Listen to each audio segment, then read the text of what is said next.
Hello, welcome to the channel Why Stories. Enjoy watching. The storm was raging over the city. The distant, thunderous rumbles frightened Rocky, who had half hidden under the couch out of fear. Heavy raindrops were pattering on the windowsill. Liana was standing by the window, gazing into the darkness. Her face was wet with tears, much like the streams running down the glass.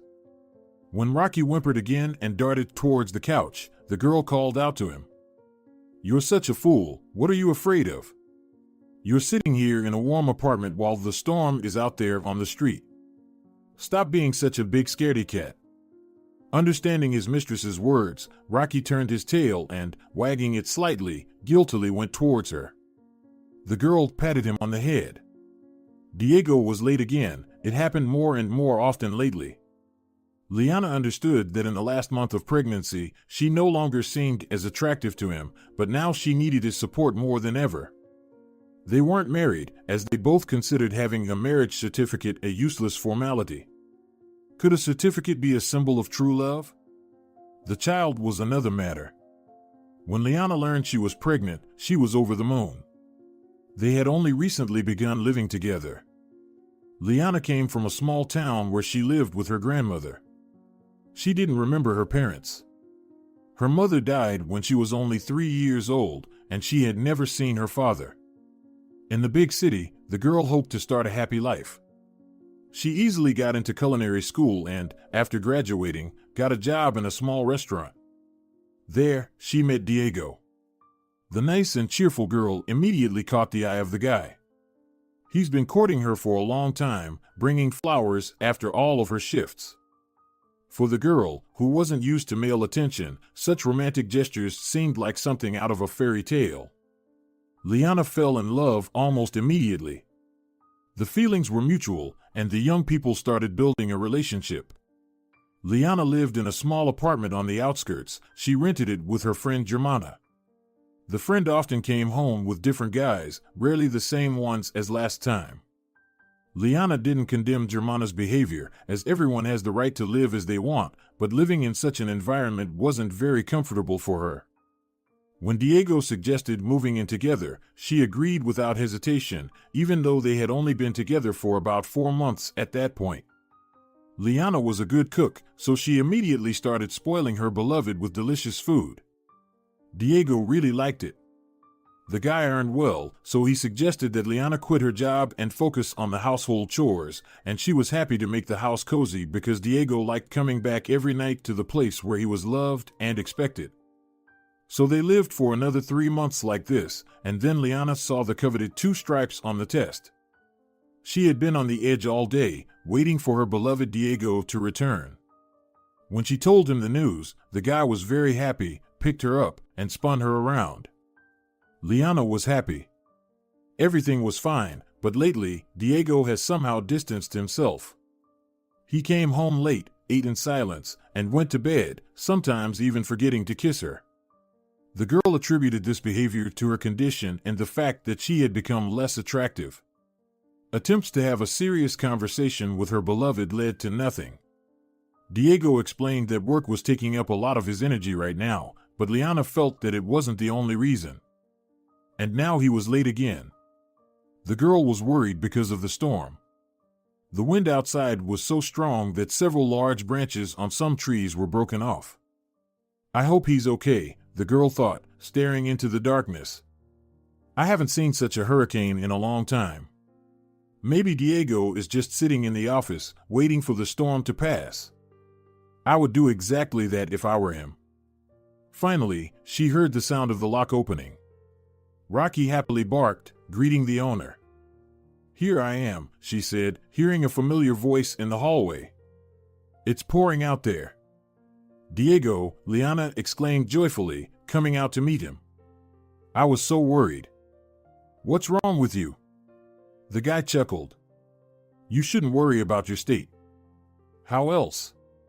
You were supposed to come at 6 p.m., and it's almost 10 now. I've imagined all sorts of things." Silly, Diego hugged Liana around the waist and stroked her belly. "Oh, did you feel that?" "She's been like this all day," the girl smiled. The baby inside her moved again. I think I'm going to give birth soon. Yes, it's about time. Okay, don't worry, just a little bit more and you'll feel better. I don't know how much better, Liana frowned. Diego, to be honest, I'm so afraid. Afraid? Of what? Becoming a mom? Stop it, I'm with you, we'll handle it together. I love you so much. Liana pressed and hugged her man tightly. You're probably hungry, right? I made dinner. No, dear, we ate in the office, the guys ordered delivery. I'm sorry, I really didn't know when I'd be back. Okay, the girl was a little disappointed. Maybe you want to have a bath. You got wet to the skin. I won't refuse to have a hot bath. Leaving Diego with the dog, Liana went to fill the bath with water for him. When the water was about halfway full, the girl felt a sharp pain in her stomach. The spasm repeated, and Liana fell to her knees and curled up in pain. Diego, she shouted. Why did it take you so long? The guy exclaimed, peeking into the bathroom. Oh my God. Diego, it's time, Liana said hoarsely. Damn, even the water broke. Wait a moment, Diego said. What should we do? Liana looked at him with fear. Can you dress in? Let's go. Get ready to go to the hospital. I can't, Liana screamed in pain. Okay, just sit here for now. I'll call an ambulance, and I hope they'll come quickly in this storm. Diego quickly contacted the dispatch, explained the situation, and helped Liana lay down on the bed. Contractions were getting more frequent, and the girl was in pain and afraid. The time seemed to drag on forever. Diego panicked no less. He didn't know how to help Liana, so he was just holding her hand. After about 40 minutes, an ambulance finally arrived. Checking how often the contractions were, they transferred Liana onto a stretcher and took her to the hospital. Diego followed behind.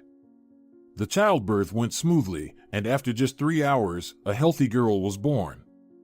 When the nurses brought the baby to her mother, Liana was slowly regaining consciousness. She carefully took the baby in her arms and brought it to her chest.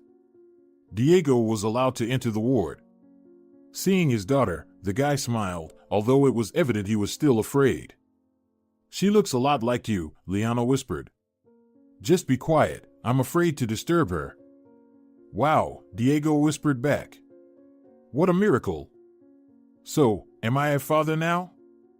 Yes, honey, Liana answered wearily. This is our daughter. The guy was standing still, watching as his little girl made a soft noise. Diego, Liana suddenly said, you're white as a sheet, and it's already so late.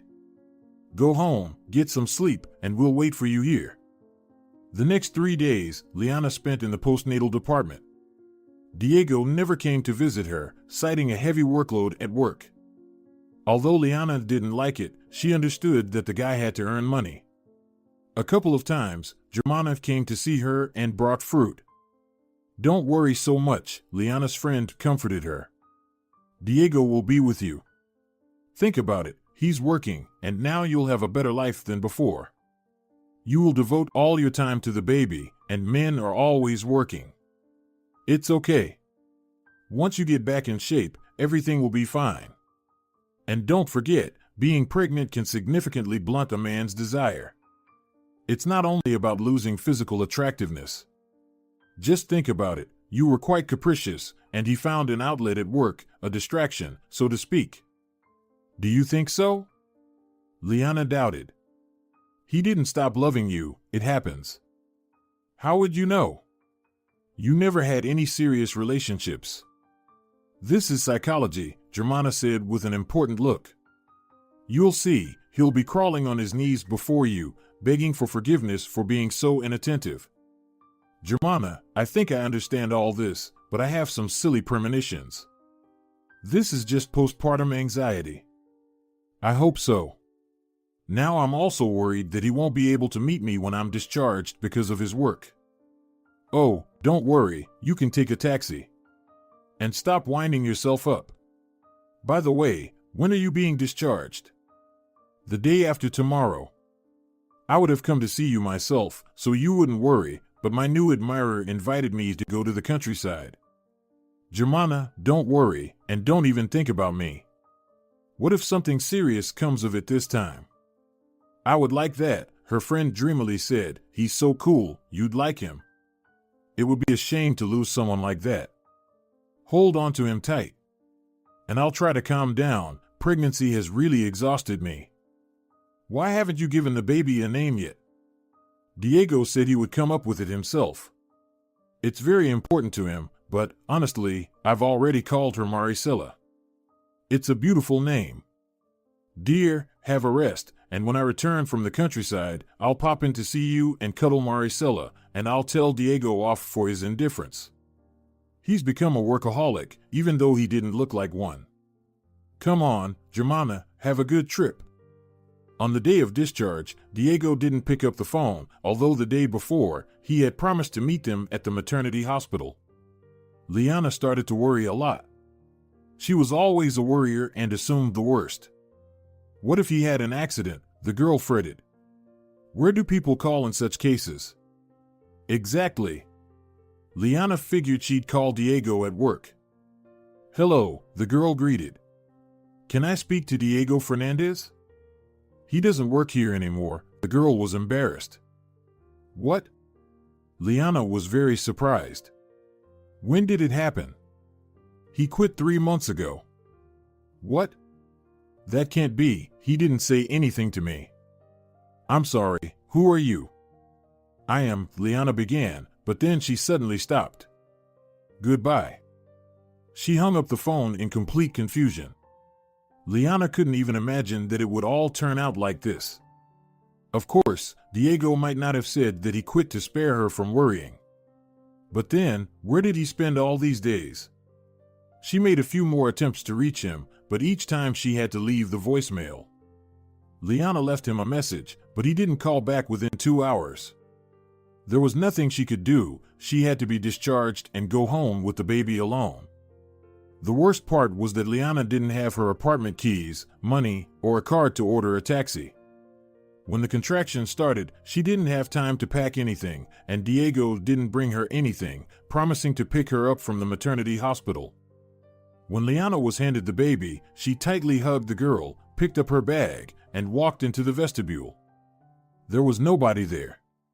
She had been sitting there for a few minutes, gently rocking her sleeping daughter in her arms, and then walked outside.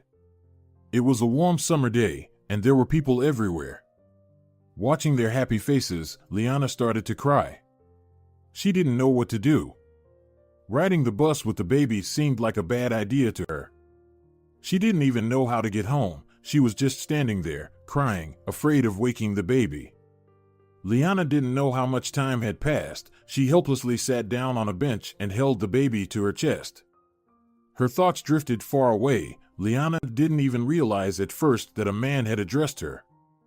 Miss, hey, the stranger gently shook her shoulder. Are you okay? Do you need help? What? Excuse me?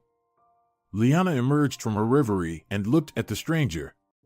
He had a fancy jacket, glasses in a delicate gold frame, and radiant eyes. The man was in his 50s, and his hair was tinged with graying. Sorry for intruding on your space, the man continued. You're crying, sitting here alone with a baby. Obviously something has happened. Why do you care? Liana replied through her tears. I can't just pass by someone who's in trouble. The man smiled softly, and Liana felt a little ashamed that she was so rough towards him. My name is Naikana Ramos, and yours? Liana Fernandez. The girl was embarrassed, but she answered the man's outstretched hand with a handshake. What is the name of this miracle? Naikana nodded at the baby.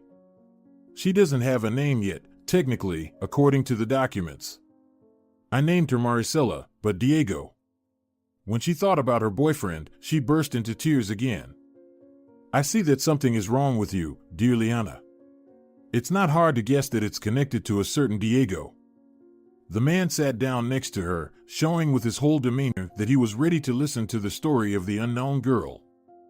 I apologize for my intrusiveness. I understand how all this looks, but maybe I can help you after all.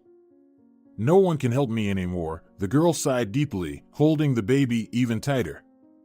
Honestly, I don't even understand what happened. As soon as they discharged me from the maternity hospital, Diego, my boyfriend, disappeared somewhere. I don't have any money with me, no keys to the apartment, and he doesn't answer my calls. I don't know what to think. Diego quit his job, but he didn't tell me anything, and I don't know if he's lying to me or something happened. Something was going on with him lately, but because of the pregnancy, I didn't notice anything. And now I need to get home, but I don't have money for a taxi. That's the problem? Nikaina raised an eyebrow. Let me give you a lift, it's no trouble. I have a car. Is it far?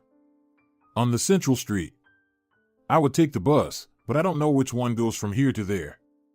Come on, Liana, we'll be there in 15 minutes, just don't cry. I don't know how to thank you. Forget about it, it's nothing. Nikaina took Liana's bag and escorted her to the car. A luxurious black SUV was sparkling brightly in the sun. Liana had only seen cars like that in pictures. She didn't know much about car brands, but she immediately understood that such a car cost a small fortune. Let's go. Get comfortable. Nikaina opened the back door and showed her the cozy, bright interior. Liana was even afraid to sit on such expensive leather. I'll hold the baby, I promise I won't drop her. Nikaina radiated such warmth that Liana, without hesitation, handed him the child. She sat in the car, after which Nikaina immediately handed the girl back to her, and he himself got into the driver's seat. You have a beautiful car, Liana decided to compliment him. Oh, it's just a means of transport, Nikaina laughed. I myself rarely drive, but sometimes I want to. I decided to try out the new car today, and I did so successfully, otherwise, I wouldn't have met you. I live nearby, my sister works in the maternity hospital where you were discharged from. I brought her some things, came out, and saw such a beautiful girl crying. Could I just pass by? Thank you very much again, Liana answered quietly, afraid to wake her daughter. If it weren't for you, I would still be sitting on that bench, completely lost. Your boyfriend let you down. I hope he had a really good reason not to come. I don't know, Liana shrugged. The main thing is that everything is okay with him. Oh, here's my house, the third entrance. When Nikaina parked in the designated place, Liana looked around the courtyard. Diego's car is parked here, she frowned. Why isn't he answering the phone? Did he fall asleep and forget everything? May I help you up? No, the girl shook her head. I live on the second floor. See the balcony with the petunias? Beautiful flowers. Yes, I grow them every summer, it's my grandmother's favorite flower. Liana fell silent, remembering the wrinkled, kind face. Okay, I have to go. Thanks again. No thanks are needed. It's such a trifle, Nikaina laughed. Be happy. Liana got out of the car and headed towards the entrance. She's been ringing the intercom for a long time, but no one has answered. This greatly worried the girl, because, judging by Diego's car, he was home. He couldn't even walk to the nearest store. She waited until some woman came out of the entrance and dove inside. Climbing to the second floor, Liana felt her legs refuse to move. Her whole body was shaking, and the girl couldn't deal with it. Pressing the doorbell, she has been listening for a long time, but she couldn't hear any sounds at the apartment. Even Rocky wasn't barking, although the dog always barked if someone rang the doorbell. After standing there for a few minutes, Liana called the neighbors. Almost immediately, a sleepy woman in a pink robe opened the door. Who are you looking for? Yawning, she asked Liana. I'm sorry, I live in the next apartment, and my boyfriend doesn't open the door. What does it have to do with me? The woman asked displeasedly. Maybe you've seen him or know when he was home last. The neighbor's face reflected deep thought. Oh, Liana, I didn't even recognize you. When did you give birth to the baby? I was discharged from the maternity hospital today, and Diego disappeared, and he's probably not home, although his car is outside. Maybe he's walking the dog? I saw him yesterday, I think. Yes, yesterday evening, he was with a tall girl with heavy makeup. I didn't even say hello, although we literally bumped into each other. I was just going to the store. And that's it. I didn't see anything else. Are you sure? Liana was struck by the news. Completely, the woman nodded. Don't you have the keys? You've been living here for a while, haven't you? It all happened so quickly that I didn't have time to take anything, so I left the keys to the apartment, and now we don't even have anywhere to go, and Diego's not picking up the phone. Well, I can't invite you to my place. I'm sorry. I'm not alone, so. No, that's okay, Liana shook her head. I'm not asking for it. I'm just very worried about what would happen if something happened. If you see him, please tell him that I was discharged and tell him to call me. Okay. But, judging by what happened, there's something between him and that girl. How do I explain it? He hugged her, not entirely modestly. Liana hesitated. Maybe you imagined it. Okay, sorry again for bothering you, I'll go. Tell him to call me. Sure, I'll tell him, the neighbor nodded and closed the door. Liana stood in front of her apartment for a while longer, but no one came to the door. Tears streamed down the girl's cheeks again. The only person she could go to right now was Germana, but her friend wasn't in town, and the spare keys to the apartment were in the purse Liana left at home. Understanding the hopelessness of her situation, Liana slowly began to descend, sincerely hoping that the baby would not wake up anytime soon. As if feeling her mother's worry, the girl began to move. Quieter, my sweetheart, Liana hummed, feeling the salty bitter taste of tears on her lips. She left the entrance, thinking that she had missed the chance to ask for the phone number of the kind man who had driven her home. Looking up, she was surprised to see that Nikanor's car was still in her yard. I knew it, he said regretfully, approaching the girl with the baby. So, wasn't he home? Oh my God, I'm so glad you didn't leave, Liana exclaimed happily. I don't know what to think. I called and knocked, there was no answer, although his car is here and Diego is always driving. And the neighbor said she saw him yesterday evening with some girl. I think I understand everything. Liana, sit in the car for now, we'll figure something out. Already in the car, the girl slowly began to come to terms with her senses. The baby in her arms was still fast asleep, but Liana felt that she could wake up and ask for food at any moment.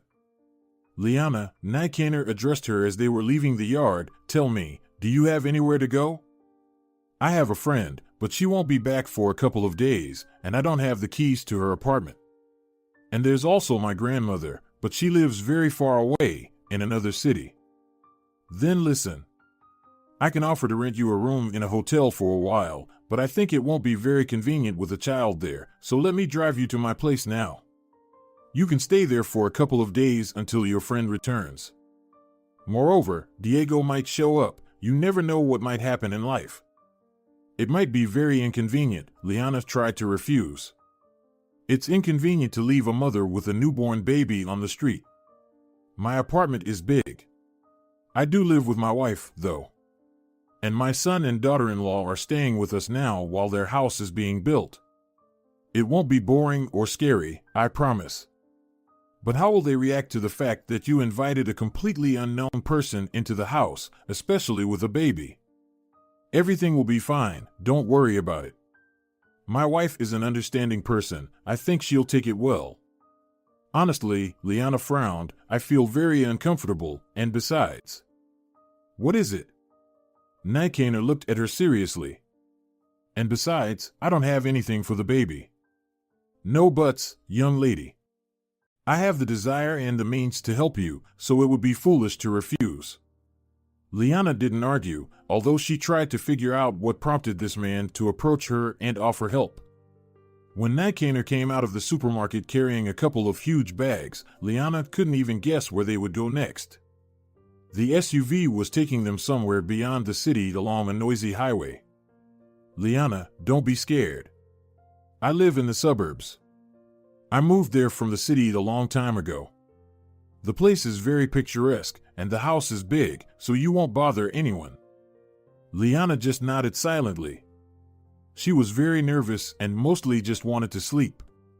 Nikaner quickly brought them to a small cottage village. Judging by the mansions here, this was a place where not ordinary people lived. Houses, surrounded by gardens and wrought iron fences, were adorned with lush stucco, and expensive cars were parked almost everywhere. The air smelled of pines.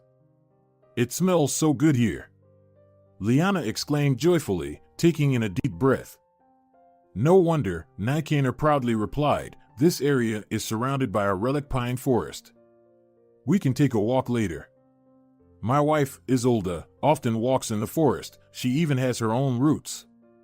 It's absolutely safe here, and there are many well-equipped places." "That's great.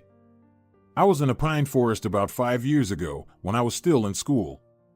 My grandmother didn't let me go to the forest alone, but I still ran away. Here we are." The car stopped at a beautiful wrought iron gate. The pattern was so intricate and filigree that, at first, Liana even thought the gate was covered with some unknown plants with black leaves. The gate slowly moved aside, and Nikaner drove into a large courtyard paved with cobblestones. Some stones were covered with soft green moss. The small house, which Liana initially took for the owners, turned out to be a utility building where a security checkpoint and staff were located. The main mansion was at the back of the garden. It was a magnificent 3-story building made of dark brick in an English style. One wall was completely covered in ivy, and in front of the main entrance there was an elegant fountain in the sun. "Wow," Liana gasped when she saw the house. "That's what I call a palace." "It's not a palace. You have no idea, Liana, how much effort, not just money, I put into building it. I don't need such a mansion, but Isolda insisted on it. She wanted a family estate for a large family. But in the end, we have a son, and he doesn't want to live with us. He got married and cramped into a tiny apartment with his wife. Now they've decided to build their own house, and it's just Isolda and me in this mansion. And why, I wonder, did we build all this? I'd give anything to live in something like this, even for a short while," Liana sighed dreamily. "Nonsense. I offer you to stay here as long as you want, free of charge. I understand that it looks strange. Some unknown man drove up, took you away somewhere, and now he's offering you to live at his place for free." "Yes," Liana nodded, "it's very strange, and I would never have agreed if it weren't for."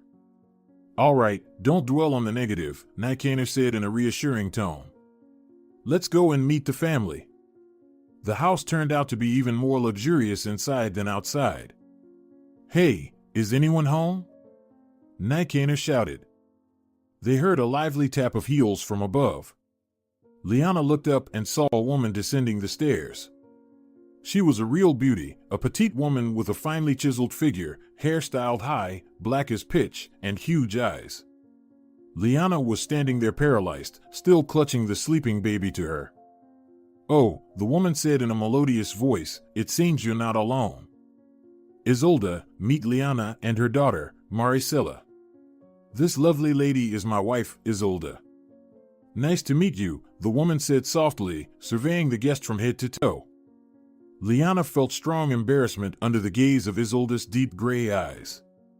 "Well, Liana and Maricela, welcome. Isolda, the girls are in a bit of a predicament, so they'll be staying with us for a couple of days. Please help them get settled, the baby will wake up soon." "Really?" Isolda raised an eyebrow. "Let's go, dear, we have a spare room. The maid's work time is over, so we'll have to do everything ourselves."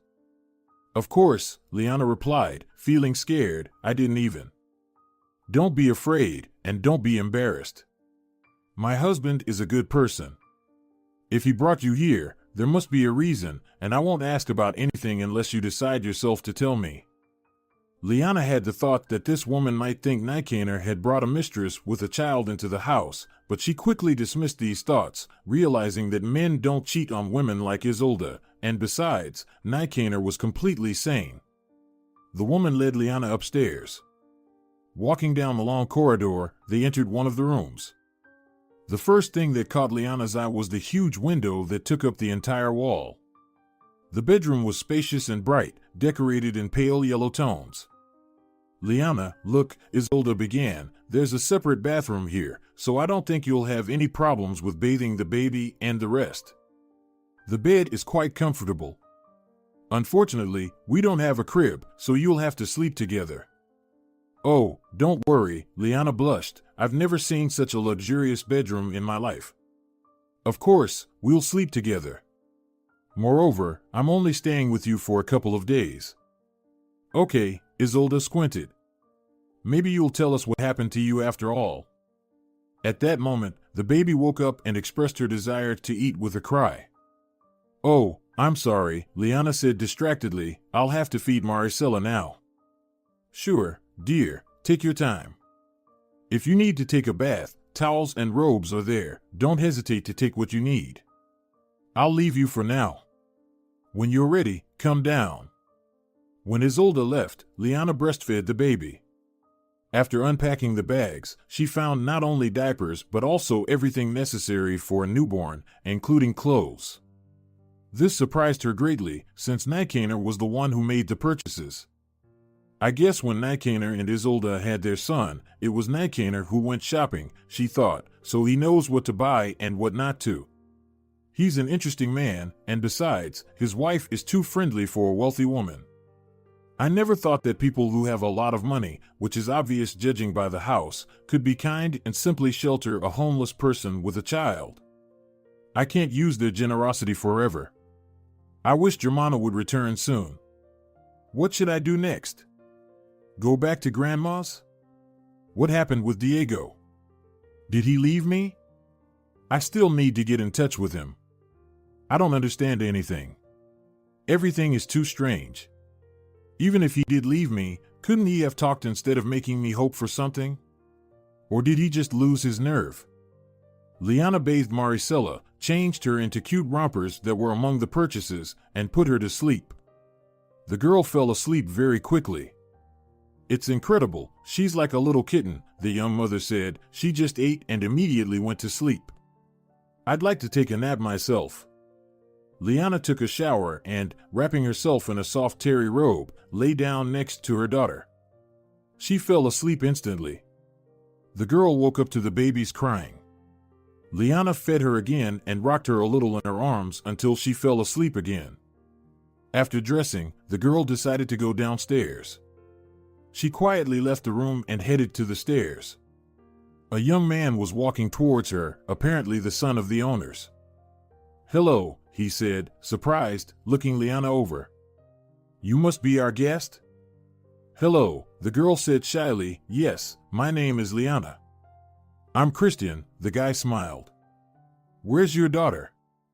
"I put her to sleep. I don't even know if it's okay to leave her alone, but taking her with me around a stranger's house is probably not the best idea." "Why do you think so? Are you afraid of bothering someone?" "Don't worry, everyone here lives on their own. Antonia is at work right now, she'll only be back in the evening. Dad also left, he has some business meetings." "And Isolde?" "Mom's downstairs cooking something in the kitchen. It's strange, I don't remember when the last time she cooked was. If you want to talk to her, go downstairs, and after, immediately turn to the left, you won't get lost. You have such a big house." "Yes, but what's the use of it?" Christian answered somewhat detached. "Parents built a family mansion, but Antonia refuses to live here at all. My mother and Antonia have a difference of opinion. No, they love each other, but if they start managing the house together, they start quarreling. We're building a house too, but smaller. And I always dreamed of living like this, but alas. Would you like me to look after the baby for a while?" Christian suddenly offered. "Antonia and I will eventually have to become parents too." "Of course, if you want," Liana agreed. "Let's go, I'll show you her." They went to the room where a tiny Maricela was sleeping in a makeshift crib made of a down blanket in the middle of a huge bed. Christian quietly approached the girl. He had been looking at her for a long time without saying anything. Liana, listen, it's none of my business. But where's the baby's father? I don't know, the girl shrugged. No, I don't mean that I don't know who he is or where he is. Diego simply disappeared. He didn't come to meet me from the maternity hospital. He's not at home. If it weren't for your dad, I don't even know what I would do. What do you mean? Christian was surprised. How couldn't he come? How long have you been together? A year and a half, but now, apparently, he just abandoned me without any explanation. Didn't he want a child? That's the thing he did. That's why I don't understand anything. The last time I saw him was the day before we left the hospital.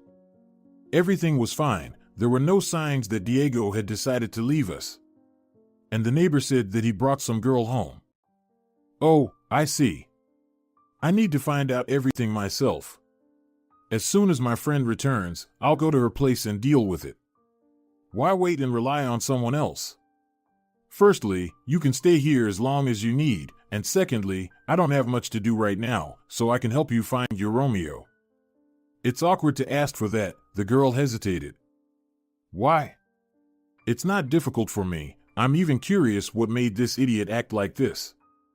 Go take a walk around the house for now, check it out, and I'll stay with the baby girl. If she wakes up, I'll call you right away. Thank you, Liana nodded and left the room. She wanted to talk to Isolda. Liana still couldn't believe that these people were ready to help her completely selflessly. But what if they've got something in mind? No, it doesn't seem so, but still, what if this Isolda is crazy? I've heard that they're very good at pretending to be kind and sympathetic. Who's going to look for me, especially here? It's easy for people like this to commit a crime and get away with it. What if they're planning to take my baby away? Just knock me down, or at best make me a slave, so that I'd have to clean up these hundreds of rooms here. And I won't even be able to escape. There's so much security here, Liana thought. She went into the kitchen, where Isolda was busy cooking something. The woman turned around, and a wide smile immediately appeared on her face, showing her impeccable teeth. Liana even flinched. Sweetie, are you awake? I came into the room, but you and the baby were sleeping so sweetly that I didn't dare to disturb you. Where is the baby? I met your son on the way, and he offered to watch the baby for a while. Christian loves children. He always wanted a little brother or sister, but it never worked out, and Antonia isn't planning on becoming a mother yet. The girl is focused on her career. She's a designer.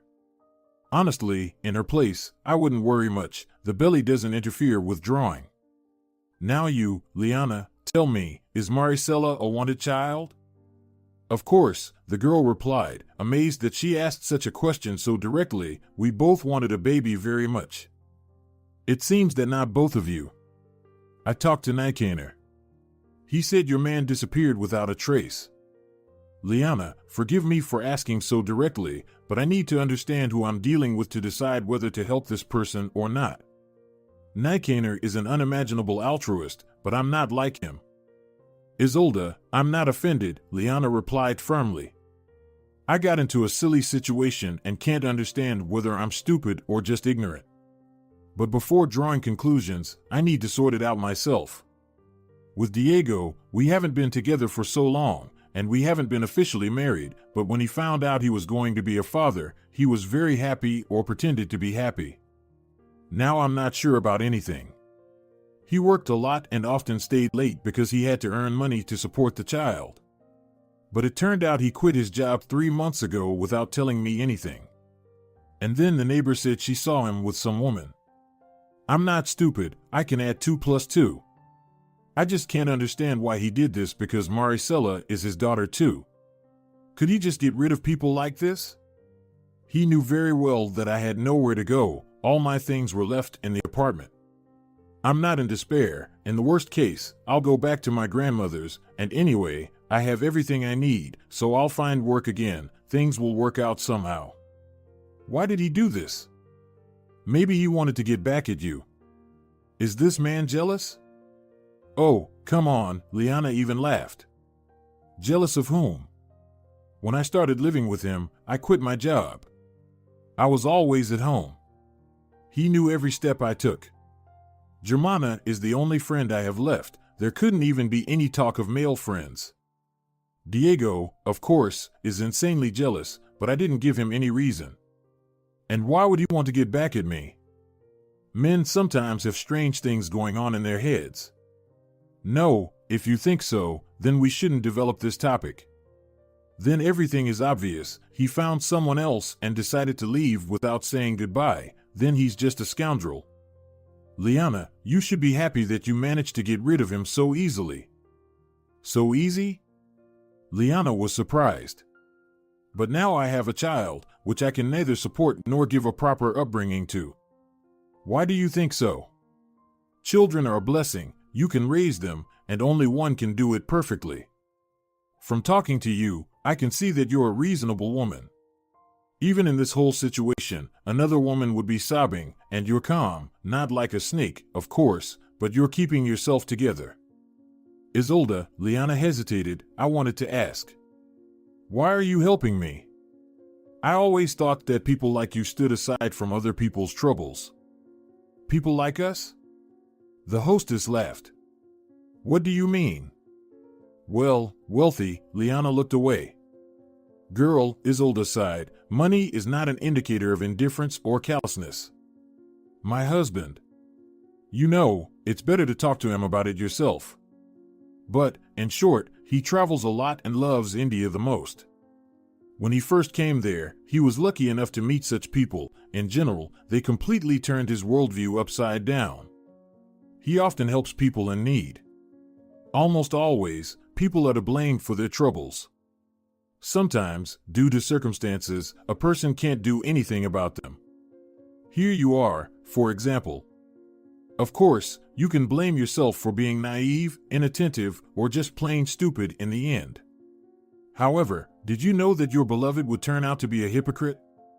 He played his role well. And yes, now it all depends on you. How you'll get out of this situation is entirely up to you. It will be difficult, but nothing is impossible. And if such a person as Nikaner has the opportunity to help, then why not? Nowadays, few people are capable of selfless deeds. Few, I agree, Isolda nodded, but they exist, and you were lucky to meet one of them. Don't try to find a catch, there isn't one. You've probably already decided that you've ended up in a den of the abnormal. I see from your face that I'm right. Yes, Liana said embarrassedly. To be honest, such thoughts crossed my mind. Well, then, Isolda sighed, you should understand, everything that happens is not just a coincidence. If Nikaner hadn't gone to his sister's, he wouldn't have met you and your daughter, wouldn't have offered help, and God knows how it would have all turned out. But it did happen. So, you just need to keep living, learn from your experiences, and try to see the whole picture. For example, do you have any thoughts on what you'll do next? My friend will be back the day after tomorrow. I'll stay with her. We used to work together, but I moved in with Diego and left that place. What did you do? I was a cook, Liana blushed for some reason. It's my specialty, but I really like cooking. Isolda smiled. So you gave up your favorite thing for your family. It turns out so, Liana sighed. And now you're thinking of going back to it? I don't know how to do anything else. I just don't know how to combine work with the baby. I don't have any money, not even for the short term. Of course, Germana won't let me starve and won't leave me on the street, but I won't be able to sit on her neck for long, so the most sensible decision would be to go back to my grandmother in the province. I'll get a job at some canteen or eatery there and leave Maricelo with her. Do you think she'll like that? Isolda squinted. I doubt it. I don't have the best relationship with my grandmother. She wasn't too happy when she found out that I had given up on everything and started living with a guy. I don't have any parents. My mother died, and I never knew my father. My grandmother is my only relative. She'll understand. But there's still a chance that she'll refuse. Liana, listen, Isolda frowned. I have an offer for you. In general, I'm currently looking for a cook. A woman used to work for us, but she had to leave due to family circumstances. I can't cook at all. Here, you can assess my culinary delights." With these words, Isolde moved the plate of pancakes to Liana. "Nikaner doesn't come home until the evening, just like Antonia. I don't eat much. Christian works from home, so he's always in the kitchen. If I offer you a place to stay, will you accept?" "Seriously?" Liana looked at the hostess incredulously. "But you don't even know how well I cook." "Anyway, it's better than me," Isolde laughed. "Of course, I can find a high-level cook. But is there any point? We don't need any culinary masterpieces on the table. Normal and tasty homemade food is the perfect option. Try it, you might like it.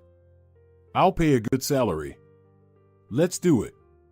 We can cook dinner together now. If everyone in the house likes it, you can start working tomorrow." "But what's bothering you?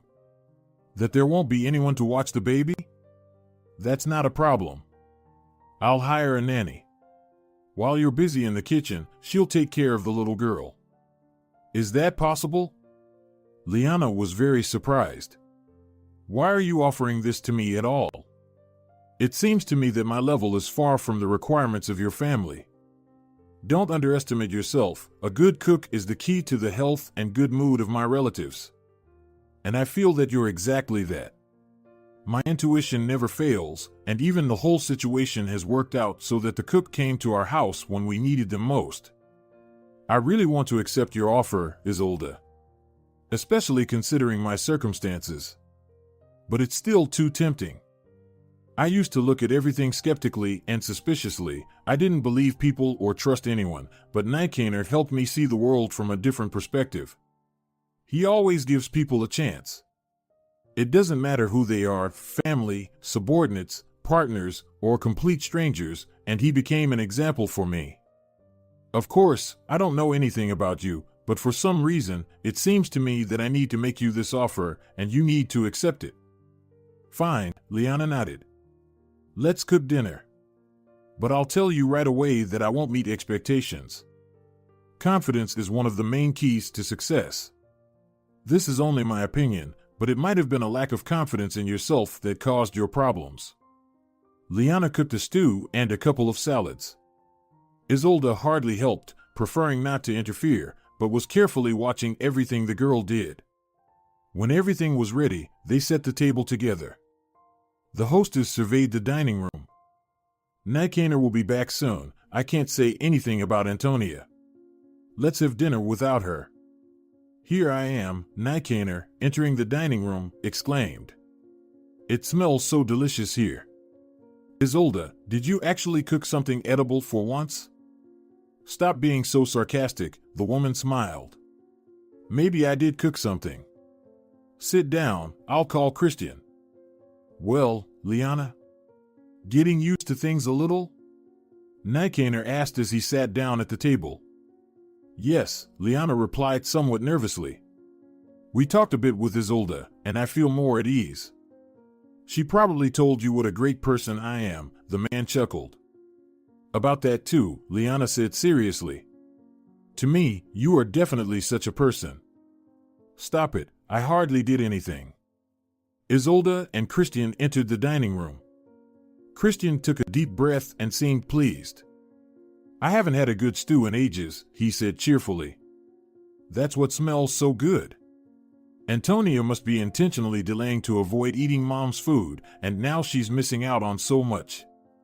Shall I serve everyone?" Liana timidly suggested. "You're a cook, so go ahead," Isolde chuckled. "So it was you, Liana? Have you cooked everything?" Nikaner was surprised. "Yes," she modestly said. "I hope you like it." As the family started dinner, Liana received many compliments. Everyone liked the food. Isolde was watching the girl with a sly grin. Liana blushed deeply but appeared very content. "Liana," the hostess said when they were clearing the table together, "I think I made the right decision. A deal is worth more than money. Now Nikaner and Christian will hardly want to eat anything else. I know them too well. I'm glad you all liked it. Go and rest, the dishwasher will handle it." And your daughter is waiting for you. As Liana drifted off to sleep, she tried to call Diego several more times, but he still didn't answer. In the morning, Liana was awakened by a light knock on the door. Sleepy, she didn't immediately recognize where she was. Liana, Isolda whispered, peering into the bedroom. Are you still asleep? No, Isolda, Liana replied, sitting up in bed. Liana, I've invited a nanny, and she's already here. So get up, I'll introduce you now, and you can trust her with your daughter. Ariel Herrera is a very pleasant woman.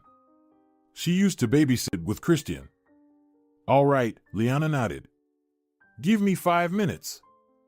You don't have to rush, Isolda smiled. Liana got ready even faster. Maricela was peacefully sleeping on her pillows. Although the mother had to feed her a couple of times during the night, the girl could easily start crying. I'm here, Liana smiled, coming downstairs, where Isolda was already waiting for her in the company of a pleasant elderly lady. Meet Liana. This is Ariel, you can say she's a family friend, Isolda said. Where's the little girl? Ariel asked. She's still sleeping, Liana said embarrassedly. The women had chatted for a while longer before the nanny went to Liana's bedroom to check on her new charge. Liana, you can start your duties and not worry about anything. You can make breakfast as you like, nobody here has any special preferences. You can make coffee in the coffee machine, I'll show you how it works. True, Nikaner only drinks the one made in the pot. Can you handle that? Of course, Liana nodded. I'm not sure if he'll like it or not, but I'll try. Isolda showed her where the food and dishes were, and Liana immediately started making breakfast. She deftly toasted the bread, made fluffy pancakes, and even cooked porridge with berries. She prepared coffee for Nikaner according to her own signature recipe. When everything was almost ready, an unfamiliar girl burst into the kitchen. Just don't tell me you're the goddess who cooked dinner yesterday, the girl giggled cheerfully. I'm Antonia, Christian's wife. Nice to meet you, I'm Liana, Liana replied shyly. You can talk to me as much as you want, I'm not Isolda, who's always so elevated and important. Really? I didn't get that impression. Isolda is a very nice woman. Nice, that's true. But when it comes to her beloved son, she can turn into a real demon. Believe me. So, if you're cooking in this house, the first person you need to please is Christian. If he's happy, we'll all appreciate it. Is that so? I thought he liked it yesterday. Of course he did. I myself had some leftovers in the evening, and I even added some extra. I usually don't eat much, and especially not in this house. And I don't have time to cook myself, even now it's time to leave, so I'll have a couple of pancakes and go. They look very appetizing. One by one, all the family members came downstairs and had breakfast. Even Nikaner was very pleased with the coffee Liana made. Very delicious, Liana, he praised. I usually make coffee on my own, but yours turned out even better. Is it some kind of secret recipe? Honestly? Liana laughed. I brew it just like my grandmother taught me. I just add a little salt and black pepper, and it turns out more fragrant and interesting. Once upon a time, a long time ago, I drank exactly the same coffee. It's so strange to try something similar again now. It was evident from his face that he was lost in memories. Liana, do you want to know why I came up to you at that time? Of course, I would offer help to any other woman in a similar situation, but in general, you reminded me of a person I once loved. Before I met Isolda, I had a woman. You resemble her in some way. When I saw you, I even thought for a moment that I saw her again. But, of course, you couldn't be her. Now she's about 45 years old. By the way, she used to make me the same coffee. It's so strange. What happened to her? Liana asked. You remember her with such warmth, it's easy to notice. Life turned out in such a way that I loved this woman very much, but I had to leave for a long time. Nikaner sighed heavily. And when I came back, she didn't want to talk to me at all. No matter how hard I tried, everything was in vain. I left, hoping that one day she would forgive me. But, alas, I don't even know what she's doing now or where she is, and then I met Isolde. Christian was born. The past gradually let go of me, and I stopped feeling sorry for myself. Being abandoned is very difficult. I was wrong to leave her then. But deep down, I always hoped she would be able to forgive me. I guess I can forgive Diego. He acted despicably, but I don't want to hold a grudge against him. That's right.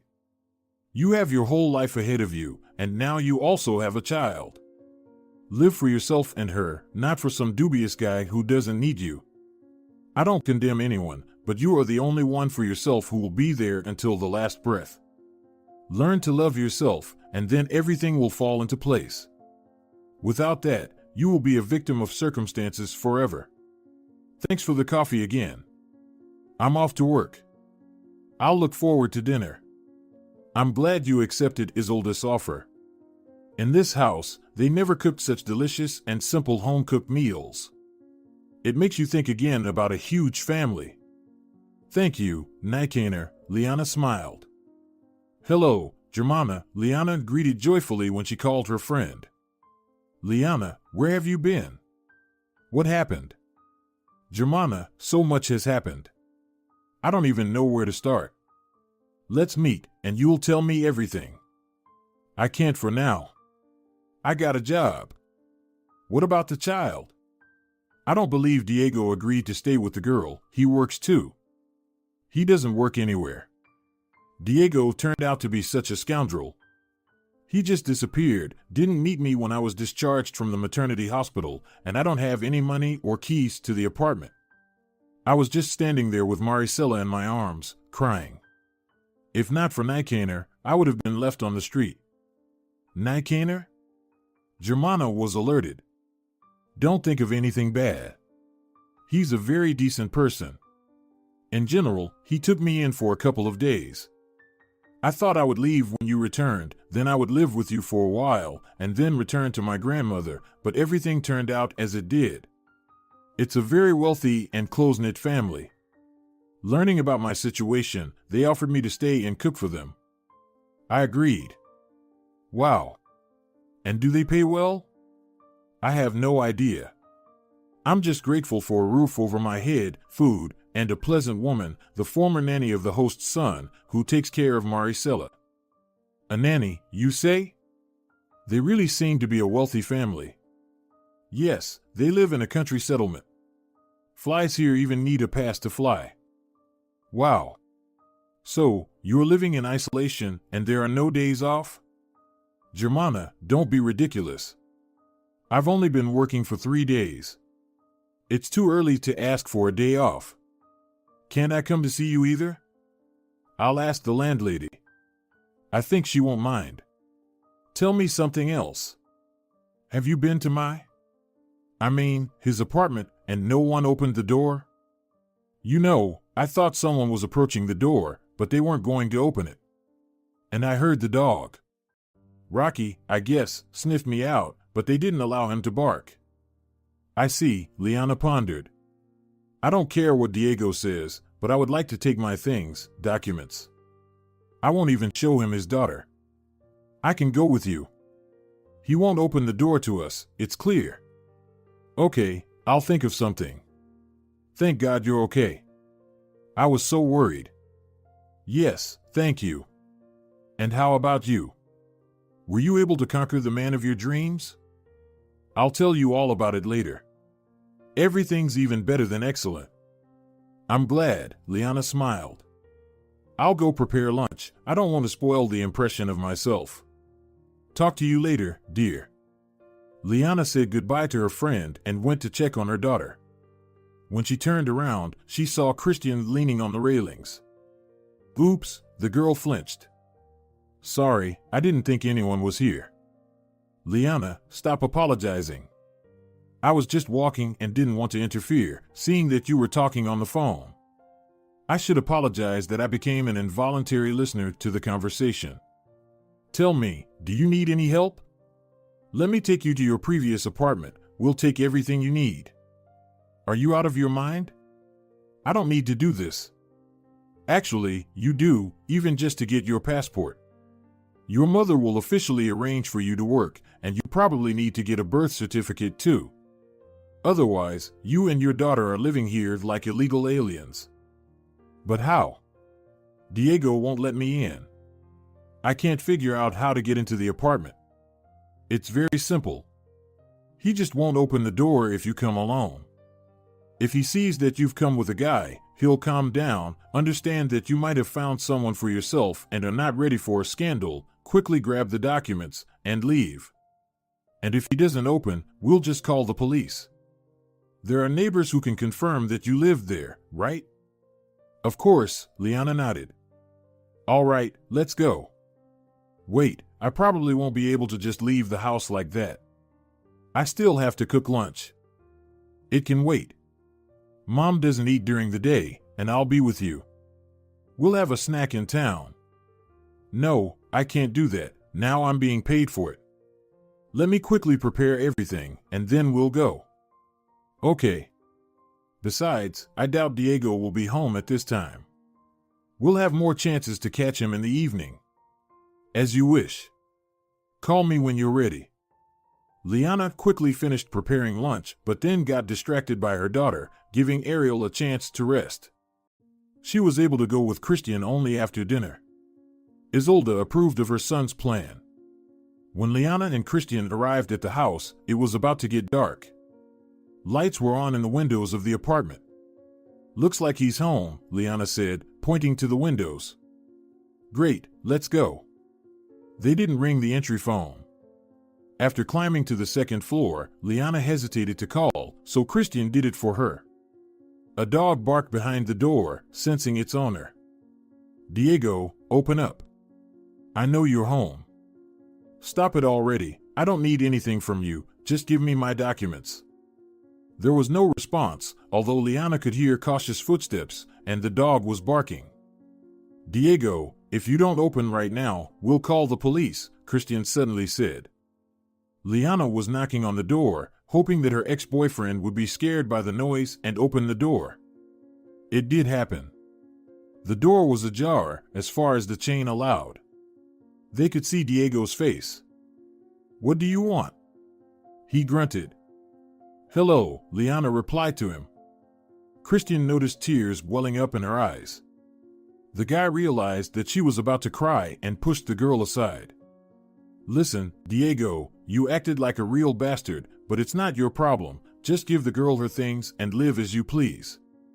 And who are you? The ex-boyfriend asked sarcastically.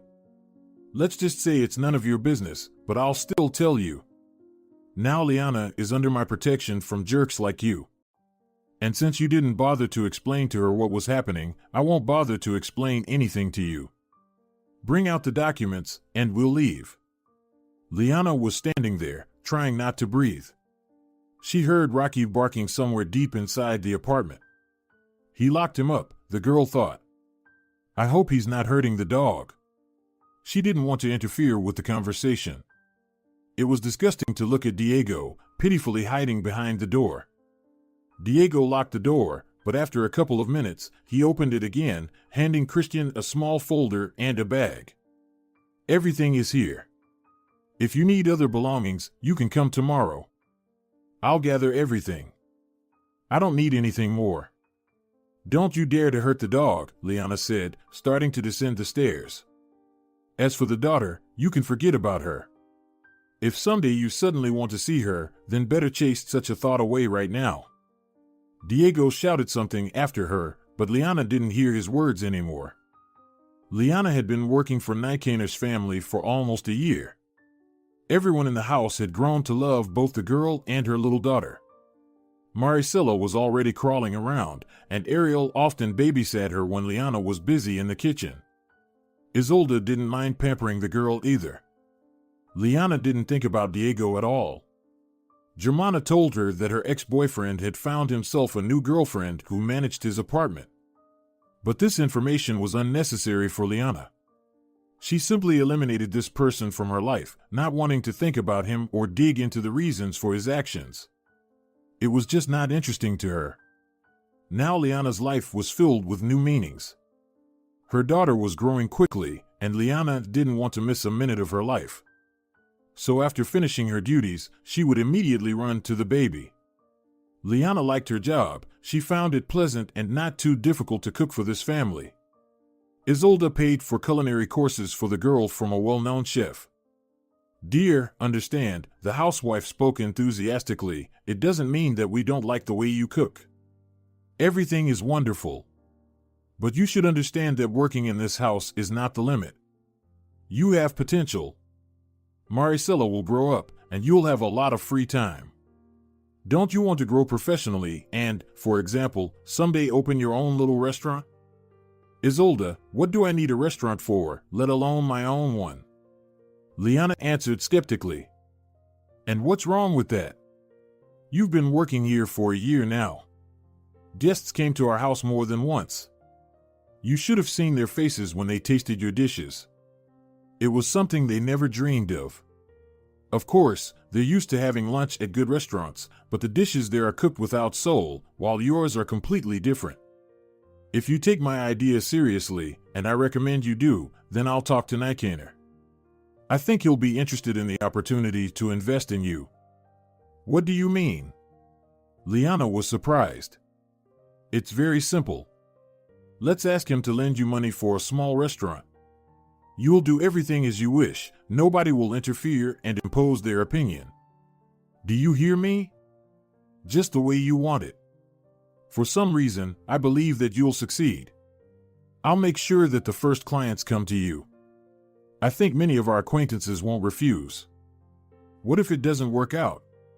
What if the restaurant doesn't pay off?" Liana hesitated. "I imagine how much money it is to open your own place, even if it's small." "Liana," Isolde reassured her, "let's not worry about that. All right? All you have to do is agree, leave the rest to me, please." "Isolde, I don't know how to react. This is all very serious." "It's not. I see you enjoy cooking. I know you're worthy of more than just spending whole days in our kitchen. You have to ensure a decent future for our little girl." It was nice for Liana that Isolde called Maricela our little girl. Sometimes it seemed to her that the homeowner seriously considered Maricela her granddaughter, although the status of grandmother was not at all in line with the image and character of this remarkable woman. "So, dear," Isolde continued, "think about it. I'm not rushing you, but my advice has never hurt anyone. Moreover, everything that surrounds us now has been created thanks to me. If Nijkaner hadn't listened to me, I'm afraid to think about where we would all be. I'll think about it. Honestly, I once had such a dream, but realizing it seemed impossible." "Nothing is impossible," Isolde summed up, finishing her coffee. Liana really wanted to see her grandmother. She often called her granddaughter and asked her to come together with the baby. Olivia Vega had never seen her great-granddaughter in person, only via video calls. The woman was glad that Liana was well settled and doing what she loved. But Liana didn't know how to ask for a leave. One evening, she was sitting in the kitchen, watching Maricela play, and apparently, it was evident she was concerned about something. Nijkaner came in for a snack and immediately noticed it. "Liana," he addressed her, "what's troubling you?" "Oh, I'm sorry," Liana began to apologize out of habit. "Apologizing again? How much longer can you feel guilty? You've become like family to us over this time. Speak up. I see something's bothering you. Let's be open. I miss my grandmother very much. She called again yesterday and asked me to come." "And what's the problem?" Nijkaner frowned. "We don't keep you here on a leash. You've been working for a year already, never asked for a vacation, not even allowing yourself to have weekends. You can't go on like this." "But there can't be any buts here. We're all humans. It's normal to have a rest. Go to her tomorrow. Don't think about us. We'll manage a week without your cooking. We won't die." "Really?" Liana's eyes lit up. "Of course. If you want, I can even take you there. You remember when you said she lives somewhere near the town? I have a day off. I'll drive you and the little one in comfort, especially since I haven't driven for a long time. I used to travel the whole country when I was younger. That was my job. It will be a joy for me. If you're not joking, then, of course, Liana agreed joyfully. All right, then. Go get your things ready. We'll leave in the morning. Liana immediately took advantage of the offer. Her desire to see her loved one was so great. She hadn't seen Olivia for a long time. The grandmother was ill, so she rarely went anywhere, and Liana herself, involved in family life, couldn't afford to leave for long. Diego wasn't particularly happy when she mentioned a possible trip. As promised, Nicaner was ready in the morning. After feeding the whole family for the last time, Liana and Maricela got ready and went to the car. Nicaner was already there. The girl comfortably settled in with her daughter in the back seat. So, the man said, "You didn't tell me where we were going. I hope it won't turn out that it's very far. I'd like to be back by evening." "No," Liana laughed. "Grandma lives in a village near the city. It's just 150 kilometers from here. I used to get there by bus in a couple of hours." "In the village?" Nicaner asked again. "Yes. I'll explain how to get there." "No, don't bother," the man smiled. "I know where it is. It just so happens that I used to visit there quite often when I was younger." "Really?" Liana was surprised. She noticed a strange, sad smile on Nicaner's face. "Yeah," he sighed. "I can say that I even lived there before, but not for long." "Wow," the girl said in surprise. "Who would have thought?" Nicaner was driving the car very carefully. But even with this, they arrived quickly. Along the way, the man once again voiced the proposal that Isolda had made earlier. "So, Liana, have you thought about getting into the restaurant business?" The girl blushed. "Did Isolda tell you everything after all?" "There can't be secrets between husband and wife," the man said. "So, what do you think?" "I would really love to," Liana confessed. "If you really want to, then we'll do everything in the best way. If you already have some ideas, speak them out. Later, I can show you a couple of good locations, and Antonio will help with the interior." "That's great." The girl almost clapped her hands. "But I'm a little scared. I have no idea how to run a business." "There's nothing difficult if you have a head on your shoulders.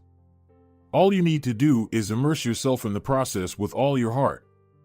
Leave all the organizational details to the specialists and just cook." The car stopped near a 5-story brick building with 2 entrances. "Does your grandmother live here?" Nicaner asked rather strangely. "Yes," Liana nodded. "I grew up here. Of course, it's not the most decent house, but..." "It's a very good house," Nicaner said wistfully. Liana found Nicaner's behavior strange.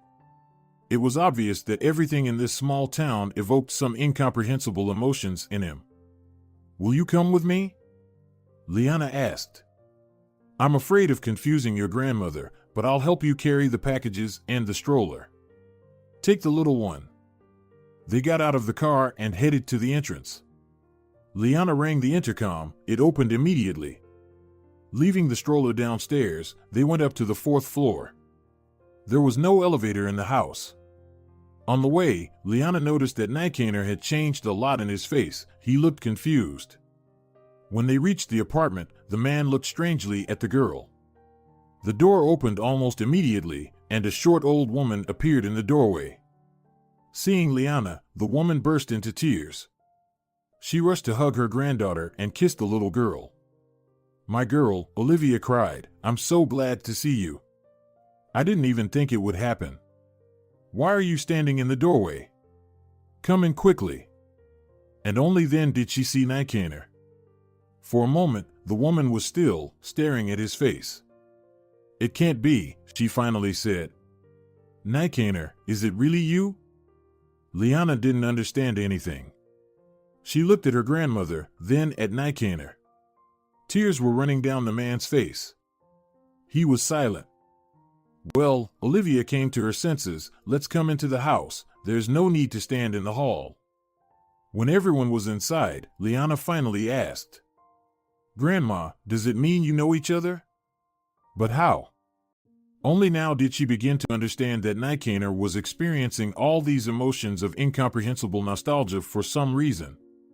It turns out we know each other. Olivia looked at the man. He was standing still, unable to cope with the shock. Nikaner, don't stand there dead in your tracks. Come into the room. The man obediently followed into the room. Liana noticed that he knew perfectly well where to go. She left Maricela with him and went to help her grandmother unpack the packages. Liana, tell me, do you know who this man is? Of course I do, Grandma, Liana laughed. This man is my savior and employer. Thanks to him, I believe that there is a place for miracles in the world. Really? Olivia asked. Yes. And now I'm very interested in where you know him from and why you are so easily communicating with him. He said he used to come here often, but I didn't even think that the world was so small that you would turn out to be old friends. We're not old friends, the grandmother sighed. You know, I'm not allowed to tell you this. Ask him yourself. Okay? But not now, later. And I would really like to talk to him myself, to be honest. This is all very strange, Grandma. All right, let's go meet Maricela already. She doesn't say much yet, but I think you'll find her interesting. Liana was watching Nikaner. He was playing with the girl, but it was noticeable that the man was very agitated. Olivia was sitting next to him and seemed nervous too. Okay, that's it, Liana couldn't stand it. I have the right to know what's going on here. If you need to talk, I'll go for a walk with Maricela, but then you'll tell me everything. She quickly took the girl and left the apartment. After a 40-minute walk, Liana returned. Maricela was falling asleep in the stroller, and the girl hurried back to the house to put her to bed. She gently put the girl in her old bed. The room almost didn't change from the moment she left several years ago. Even her mom's photo was still hanging on the wall, slightly tilted. Liana straightened the photo out of habit and left. Olivia and Nikaner were already waiting for her. From their faces, Liana couldn't understand what the conversation was about. Liana, Nikaner started first. Sit down, please, I need to tell you something very important. Let me leave you, the grandmother said, heading for the exit. Olivia, the man looked at her, don't leave, please. Are you sure? Well, okay. What's all this about? Liana's looked from Nikaner to the grandmother, confused. Sit down, darling, Nikaner patted the sofa next to him. We have a long conversation ahead of us. Liana obediently sat down next to him and prepared to listen. Once upon a time, Nikaner began, taking a deep breath. No, not like that. 25 years ago, I was a young specialist and was sent here to work. At that time, I was a promising designer of oil equipment, and a decent oil field was opened in the village.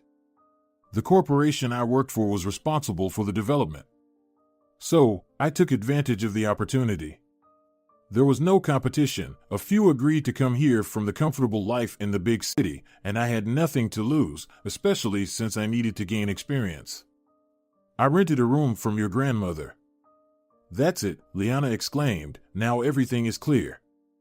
Wait, Liana, don't interrupt, Nikaner continued. Olivia did not live here alone, you understand.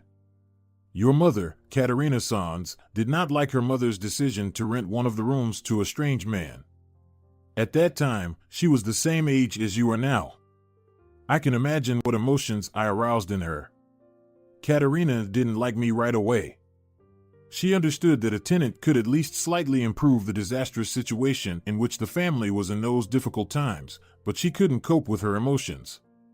She constantly arranged small annoyances for me. One morning, I caught her in the hallway, neatly trimming the laces on my shoes with a knife. Not wanting to wake Olivia, for some reason I started scolding her in a whisper, and she also whispered back in a ridiculous way to justify herself. The situation was so ridiculous that we soon laughed out loud. That's how we became friends with her. Katerina quickly changed her anger to mercy. In the mornings, she brewed me coffee and saw me off to work. It became so familiar that I didn't even notice how I fell in love with her head over heels.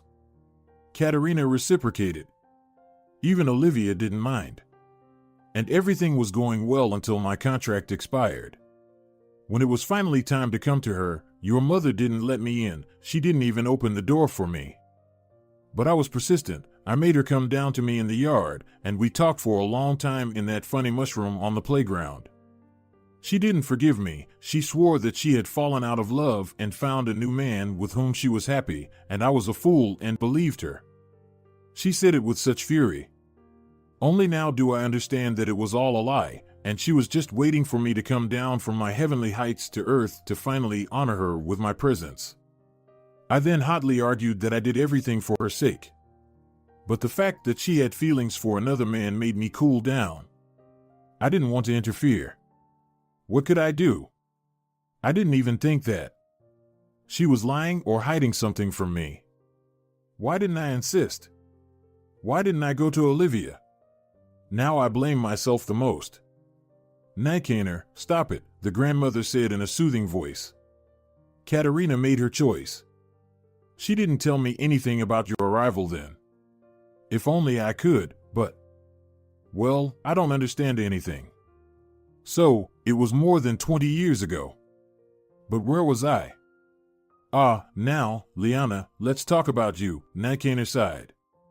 You see, your mother lied not only about a new man, she didn't say anything about you, and I didn't know anything. Nothing at all. I don't understand, the girl frowned.